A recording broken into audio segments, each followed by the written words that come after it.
का प्रसाद खत्म हो गया। तभी ब्रह्मा जी आए और ब्रह्मा जी ने कहा भाई कुछ प्रसाद बचा हो तो दो। बोले प्रसाद तो बम हो गया, बम। माँ लोग बच्चों को कैसे कहते, बम, बम हो गया, खत्म हो गया।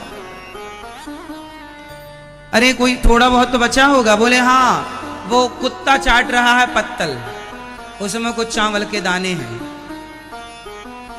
कुत्ता पत्तल चाट रहा है, उसमें कुछ बचा हुआ है, जल्दी जाओ तो मिल जाएगा। ब्रह्मा जी दौड़े और कुत्ता चाट रहा था तो कुत्ते ने मुंह उठा के देखा ये कौन आ गया, पर कुत्ता चाटने में लगा। ब्रह्मा जी भी लेट गए, यदि उठाते तो भौंकता, तो ब्रह्मा जी लेट गए और ब्रह्मा जी भी लेट कर चाटने लगे पत्तल को। तो एकादशी महारानी को हंसी आ गई, वाह रे ब्रह्मा, इतने बड़े ब्रह्मा हो, कुत्ते के संग खा रहे हो।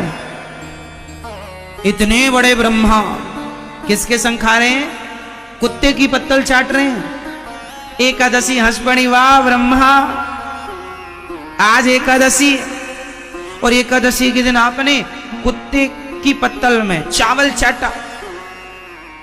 ब्रह्मा जी ने कहा अरे देवी, यह जगन्नाथ जी का प्रसाद है। और जब ब्रह्मा जी ने उस प्रसाद के लिए इतनी श्रद्धा दिखाई कि उन्होंने उस पत्तल को भी चाटा जो कुत्ता चाट रहा था, कि प्रसाद मिल जाए, बस प्रसाद की महिमा को बढ़ाया, तब स्वयं जगन्नाथ जी प्रकट हो गए। वाह ब्रह्मा जी, हम आपकी इस प्रसाद भक्ति से प्रसन्न हुए और आपको टोका है एकादशी ने। तब भगवान ने एकादशी के पांव पकड़ के उल्टा लटका दिया।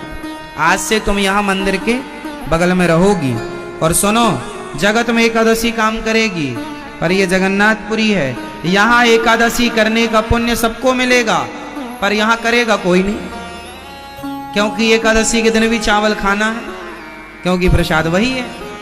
तो जगन्नाथपुरी में आप एकादशी के दिन चावल खाएं तो भी चावल खाने का कोई पाप नहीं है, बल्कि उसका पुण्य मिलेगा एकादशी व्रत करने का, क्योंकि एकादशी उल्टी भगवान ने कहा, यहाँ तुम्हारा कोई रोल काल नहीं है, यहाँ केवल जगन्नाथ जी का प्रसाद है। इसलिए एकादशी के दिन आपको चावल नहीं खाना चाहिए घर में, पर जगन्नाथपुरी के लिए मना ही नहीं है। वो धाम की महिमा है, एक स्थान की महिमा है। अच्छा, जगन्नाथ धाम कितना दूर तक है, कैसे पता लगेगा कि अब ये धाम है? कहते हैं जगन्नाथ भगवान के मंदिर का जो ध्वजा है, ध्वज, झंडा, जहां से वो झंडा दिख जाए वह जगन्नाथपुरी की भूमि मानी जाएगी। वो शुरू है, वो धाम है जहां से झंडे का दर्शन हो रहा है। चाहे वो 10 किलोमीटर दूर से हो, चाहे वो 20 किलोमीटर दूर से हो, जहां से आपको मंदिर का ध्वजा दिखाई, ध्वज दिखाई पड़ जाए, समझ लेना कि वो भूमि पुरी की भूमि है, वो जगन्नाथ भगवान की भूमि है। वहां से एकादशी का दोष नहीं है, और नहीं दिखा तो वहां से फिर एकादशी का व्रत का नियम फॉलो करना पड़ेगा।